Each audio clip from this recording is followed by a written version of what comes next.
현대 감옥에 대해 아는 모든 것을 잊어라. 관리 감독해 이루어지는 면회, 깨끗한 침대, 하루 세끼 식사는 잊어라. 중세 유럽의 어두운 심장부에는 재판이 시작되기도 전에 형벌이 시작되는 곳이 있었다. 희망은 조용히 썩어가는 신체의 모든 부분과 함께 서서히 죽어갔다. 그것들은 감옥이 아니었다.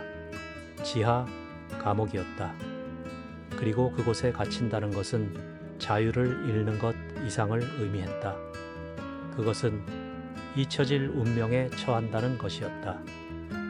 지하 감옥이라는 단어를 들으면 많은 사람들이 영화나 비디오 게임을 떠올린다. 하지만 그 시절 이 단어는 판결을 의미했다. 그것은 버림받음, 끝없는 고통, 살아있는 공포의 대명사였다.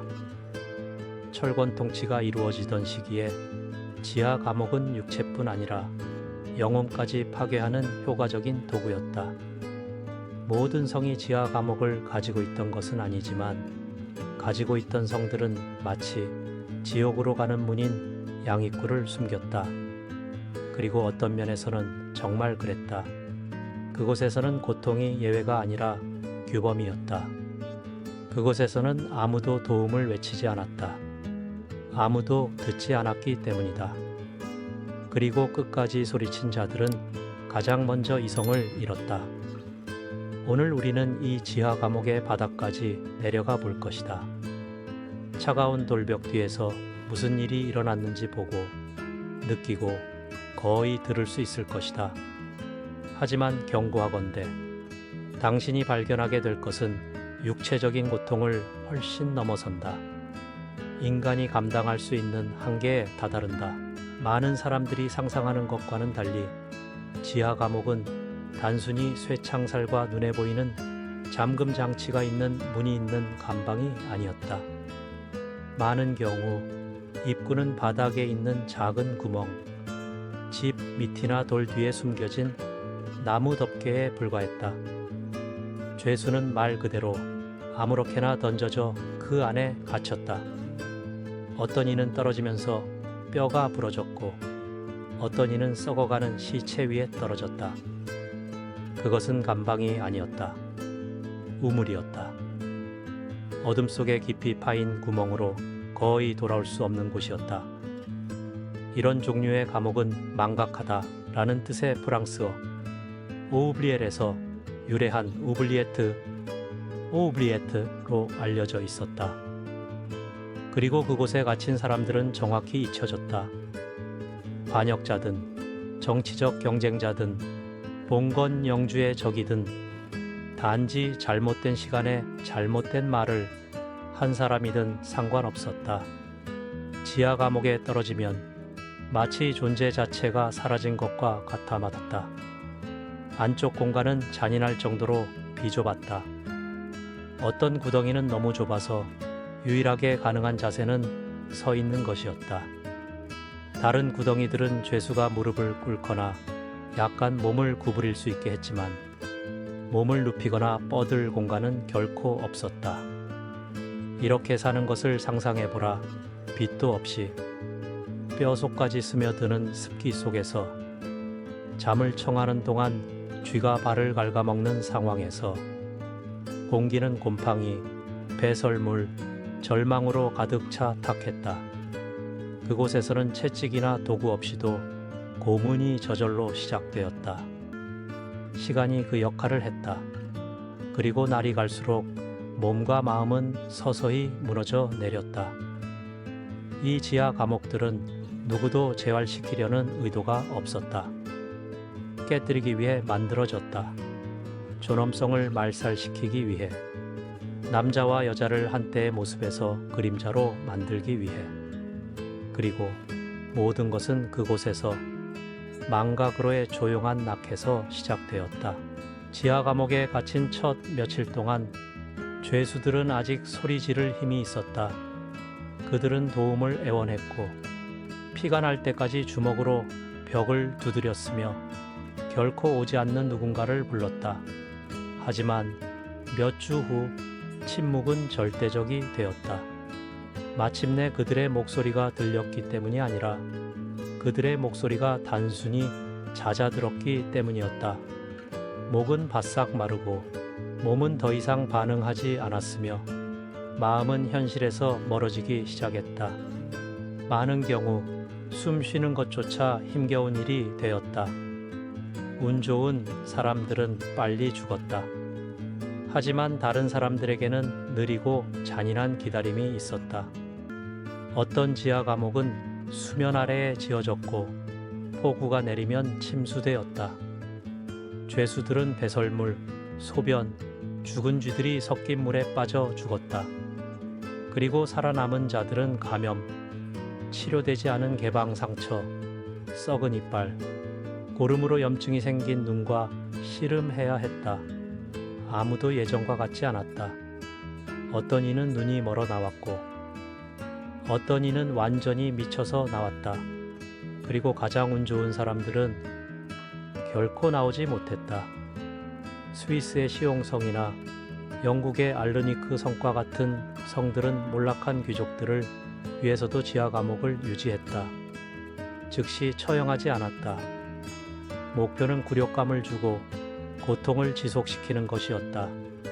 권력에 도전하는 자들에게 어떤 일이 일어나는지 백성들에게 보여주는 것이었다. 간수들은 그것을 알았다. 가장 효과적인 고문은 시간이라는 것을 알았다. 그래서 그들은 곰팡이 핀 빵과 더러운 물을 죄수들에게 먹였다. 그들을 살려둘 만큼은 되었지만 결코 강하게 만들지는 못했다. 10세기 기록에는 방문자들이 지하 감옥 내부를 묘사한 내용이 있다. 그중 한 명은 이렇게 썼다. 공기가 너무 탁해서 숨쉬기가 고통스러웠다. 벽에서는 피가 떨어졌고 아무도 없는데도 비명소리가 울려 퍼졌다. 마치 그곳이 저주받은 것 같았다. 다른 이는 돌에 새겨진 손톱 자국, 즉 헛되이 벽을 기어올라 탈출하려 했던 사람들이 남긴 순수한 절망의 흔적을 보았다고 전했다. 이 지하 감옥의 모든 구석에서는 고통이 숨쉬고 있었다. 상주하는 사형 집행인이 필요 없었다. 침묵, 추위, 그리고 절망이 모든 것을 처리했다. 육체에서 시작하여 영혼에서 끝나는 형벌, 인간성의 모든 잔재를 서서히 조각내어 부수는 것이었다. 모든 지하 감옥이 단순히 망각을 위한 것만은 아니었다. 일부는 훨씬 더 사악한 목적을 가지고 있었다. 죄수를 재판에 대비시키는 것이었다. 감금은 단지 첫 단계에 불과했다. 그 다음은 신문이 뒤따랐고 그와 함께 진정한 고통이 시작되었다. 밧줄, 뜨거운 인두, 수레바퀴, 고문대. 목표는 진실이 아니라 자백이었다. 어떤 자백이든 공개 처형을 정당화할 만한 것. 고통, 땀, 피로 서명된 증언. 죄수가 말하기를 거부하면 지하 감옥으로 돌아갔다. 그것은 끝없는 순환이었다. 간수들은 동정심 때문에 행동하지 않았다. 어떤 이들은 타인의 고통을 즐겼다. 다른 이들은 단지 명령에 복종했을 뿐이었다. 하지만 모두 그 아래에서 무슨 일이 일어나는지 알았다. 틈새로 찬물 양동이를 던지고 썩은 음식 찌꺼기를 던졌다. 먹이려고 한 것이 아니었다. 단지 고통을 연장하기 위함이었다. 많은 경우 죄수들은 시체와 공간을 공유했다. 누군가 죽었는데 간수들이 시체를 치우고 싶지 않거나 치울 수 없으면 그냥 그곳에 두었다. 다음 죄수는 그 위에 던져졌다. 그렇게 공포는 발이 땅에 닿기도 전에 시작되었다. 더 잔인한 성에서는 사람 뼈가 부주의가 아니라 의도적으로 감방벽에 남겨져 있었다. 즉각적인 공포를 유발하기 위해서였다. 일부 돌에는 아직도 반지, 갑옷 조각들이 발견되는데 무장하고 들어왔지만 싸울 기회조차 없었던 자들의 흔적이다. 가장 많이 사용된 고문 도구 중 하나는 고문대 라라코르기였다. 죄수는 손발이 나무 탁자에 묶이고 각 끝에는 도르래에 연결된 밧줄이 있었다. 돌릴 때마다 몸이 늘어났다. 뼈가 삐걱거리고 근육이 찢어지고 관절이 탈골되었다. 목표는 죽이는 것이 아니었다. 정신이 더 이상 버틸 수 없을 때까지 몸을 서서히 부수는 것이었다. 그것으로 부족하면 가루차, 에스트라파도가 사용되었다. 천장에 매달린 밧줄에 죄수의 손목을 묶어 갑자기 떨어뜨리는 것이었다. 충격으로 어깨가 탈골되었다. 어떤 이들은 몇 시간 동안 매달려 소리를 지르며 고통으로 기절했다. 그리고 깨어나면 모든 것이 다시 시작되었다. 더 불운한 이들에게는 철제 우리도 있었다. 앉기에는 너무 작고 햇볕과 비에 노출되어 있었다. 몸은 부어오르고 피부는 타들어가며 이성은 사라졌다. 그것은 망각의 우리였다. 시간, 고통, 절망이 하나의 끝없는 형벌이 되는 곳이었다. 지하 감옥에서는 잔혹함이 나이나 성별을 가리지 않았다. 마녀술, 불륜 또는 단순히 잘못된 귀족을 불쾌하게 했다는 이유로 고발된 여성들은 종종 별도의 감방에 갇혔다. 망각 속으로 던져지기 전에 그들의 머리카락은 밀리고 이름은 기록에서 지워지고 존엄성은 찢겨나갔다. 어떤 이들은 선고 때문이 아니라 간수들에게 폭행당한 후 발생한 감염으로 서서히 죽어갔다. 그들의 시신은 축축한 벽 뒤로 사라졌고 시간이 지나면서 그들에 대한 기억조차 지워졌다. 아이들은 심리적 고문의 도구로 사용되었다. 특정 성에서는 엄마와 아이가 다른 감방에 갇혔다. 고통은 교대로 주어졌다. 한 명의 울음소리가 다른 한 명의 정신을 파괴했다. 아들의 고통을 들으며 엄마는 미쳐갔다. 아들은 어둠 속에서 침묵하며 자랐고 세상은 단지 차가움, 고통, 무력감뿐이라고 믿게 되었다. 이 지하 감옥 안에서 10년 이상 살아남은 죄수들의 기록이 있다. 풀려났을 때 더 이상 인간이 아니었던 사람들. 그들은 눈이 멀고 말을 못하며 근육이 위축되어 햇빛이나 바람 소리조차 알아보지 못했다. 그들 중 한 명은 현지 기록에 따르면 감방으로 돌아가기를 요청하기까지 했다. 그는 외부 세상이 더 이상 의미가 없다고 말했다. 마치 오랫동안 감금된 후 자유가 새로운 형태의 고문이 된 것과 같았다. 하지만 모든 이가 범죄 때문에 투옥된 것은 아니었다.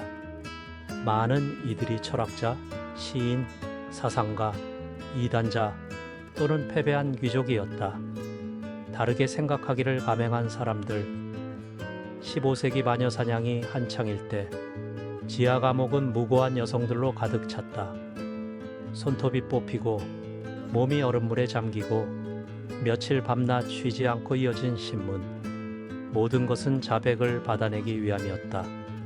그리고 자백이 나오지 않으면 그들은 악마에 씌인 것으로 낙인 찍혔다. 그 돌벽 안에는 정의가 없었다. 오직 형벌만이 있었다. 그리고 모든 억눌린 비명 속에서, 모든 부러진 뼈 속에서 대화보다 두려움을, 자유보다 복종을 택한 사회의 그림자가 보였다. 지하 감옥은 사람들을 지울 뿐만 아니라 생각들을 지우고 희망을 파괴하며 침묵을 유일한 생존 방식으로 가르쳤다. 많은 이들에게 공포는 지하 감옥 안에서 끝났다. 그러나 중세 유럽에서 형벌은 어둠 속에서 끝나지 않았다. 침묵 속의 고통은 진정한 볼거리, 즉 공개 처형을 위한 준비에 불과했다. 수년간의 감금과 고문을 겪은 죄수들은 살아있는 유령처럼 세상의 모습을 드러냈다. 야위고 더러우며 너무 오랫동안 어둠 속에 있어 눈이 멀었다. 그들은 도살 준비가 된 동물처럼 지하 무덤에서 끌려 나왔다. 광장에서 사람들은 그들을 두려움, 호기심, 그리고 쾌락이 뒤섞인 감정으로 바라보았다. 그들은 더 이상 사람이 아니었다. 그들은 불복종하는 자들에게 어떤 일이 일어나는지 보여주는 살아있는 경고가 되었다. 가장 흔한 형벌 중 하나는 공개 노출이었다. 사형수는 시장 한가운데 기둥에 몇 시간 동안, 때로는 며칠 동안 묶여 있었다. 사람들은 침을 뱉고 배설물, 돌, 썩은 음식 찌꺼기를 던졌다. 방어하려 하면 간수들에게 구타당했다. 어떤 이들은 그 자리에서 탈수 상태로 굴욕감에 의해 망가져 죽었다. 하지만 목표가 더 연극적인 형벌이었다면 죄수는 교수대로 끌려갔다. 죽음이 항상 빨리 찾아오는 것은 아니었다. 많은 경우 밧줄이 제대로 조절되지 않았다. 몸은 공중에서 흔들리고 뒤틀리며 서서히 질식했고, 군중은 비명, 내기, 박수갈채를 보내며 지켜보았다. 다른 이들은 참수당했지만 그것조차 보장되지 않았다. 도끼는 항상 날카롭지 않았다. 몸에서 머리를 분리하려면 2번, 3번, 심지어 4번의 일격이 필요했다. 그리고 비명은 희생자뿐만 아니라 관중에게서도 나왔다. 공포와 흥분이 뒤섞인 소리였다. 범죄가 중대하다고 여겨지면 반역, 이단, 형벌은 비인간적인 수준에 달했다. 가장 두려워하던 것 중 하나는 사지절단이었다. 죄수는 팔다리가 4마리의 말에 묶였다. 사형 집행인의 신호에 따라 동물들은 반대 방향으로 채찍질을 당했다. 몸은 산산조각 났다. 때로는 비명 속에서 서서히, 다른 때는 죽음이 오기 전에 사지가 단순히 탈골되기도 했다. 끓는 기름, 가열된 철제우리, 사람들 눈앞에서 살이 타는 형벌도 있었다. 그리고 가장 충격적인 것은 이것이 비밀리에 행해지지 않았다는 점이다. 특정 성에서는 특별한 날에 가족들이 마치 관광 명소인 양지하 감옥을 방문할 수 있었다. 횃불을 손에 들고 상처투성이에 더 이상 꿈을 꾸지 않는 눈을 가진 살아있는 죄수들을 보러 내려갔다. 심지어 그들 중 한 명을 채찍질하기 위해 돈을 지불하기도 했다. 그것은 권력의 광경이었다. 고통이 오락으로 변하는 곳. 수세기 동안의 공포 이후 중세 지하 감옥이 시간과 함께 사라졌다고 상상하기 쉽다. 그러나 사실은 많은 지하 감옥이 여전히 존재한다. 일부는 복원되어 박물관으로 바뀌었다. 다른 곳들은 성과 역사적인 건물 아래에 숨겨진 채 닫혀 있다. 특정 도시에서는 그 안에 들어가 좁은 복도를 걷고 차가운 돌을 만지며 벽에 새겨진 손톱 자국, 즉 절망의 흔적을 볼 수도 있다. 스코틀랜드 에든버러에서는 지하 감옥이 관광 명소가 되었다. 입장권을 팔고 가장한 배우들이 진행하는 가이드 투어를 제공하며 인공적인 비명 소리와 번개처럼 깜빡이는 조명으로 꾸며 놓았다. 관광객들은 죄수 모형과 공포를 모방한 배경 사이를 거닐며 마치 두려움을 즐기는 경험인 양 느껴진다. 스위스의 시용성이나 현재 체코 공화국의 체스키 크룸로프 성과 같은 다른 곳에서는 지하 감옥이 역사의 살아있는 부분으로 유지되고 있다. 가이드들은 원래의 고문 도구들을 보여주고 실제 사례들을 이야기하며 저질러진 잔혹 행위들을 설명한다. 어떤 방문객들은 매료되어 떠나고 어떤 이들은 마음이 불편해한다. 하지만 거의 모든 이들이 같은 것을 느낀다. 그 벽들이 여전히 고통의 메아리를 간직하고 있다는 것을. 그리고 그것은 단순한 인상이 아니다. 이들 장소 중 많은 곳에서 이상한 현상이 기록된다. 출처 없는 목소리, 급작스러운 온도 변화, 갑작스러운 질식감. 어떤 이들은 지하 감옥이 유령에 시달린다고 말한다. 다른 이들은 단지 수세기 동안 인간의 고통의 무게를 간직하고 있다고 믿는다. 하지만 어찌 되었든 부인할 수 없는 사실은 그것들이 존재했다는 것이다. 그것들은 실제했다.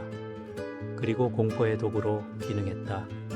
침묵시키고 처벌하고 존엄성을 짓밟기 위해 사용되었다. 오늘날 우리는 인권, 정의, 재활에 대해 이야기한다. 그러나 고통이 규범이고 고문이 정의이며 두려움이 권력의 기반이었던 시절이 있었다. 그리 멀지 않은 과거에 지하 감옥은 단순히 돌과 어둠이 아니었다. 연민이 약점이고 침묵이 유일한 구원이었던 사회의 반영이었다. 이 이야기들을 기억하는 것은 병적인 것이 아니다. 그것은 필요성이다. 인간 잔혹성의 한계를 알아야만 그것을 반복하는 것을 피할 수 있기 때문이다. 유럽 역사상 가장 어두운 지하실을 탐험하는 이 여정의 끝에 남는 것은 불편한 질문이다. 우리는 과연 얼마나 진화했을까? 그리고 오늘날 우리가 이 지하 감옥들을 공포에 질려 바라본다면 그것은 여전히 깊은 곳에서 울려 퍼지는 비명 소리를 들을 수 있기 때문이다.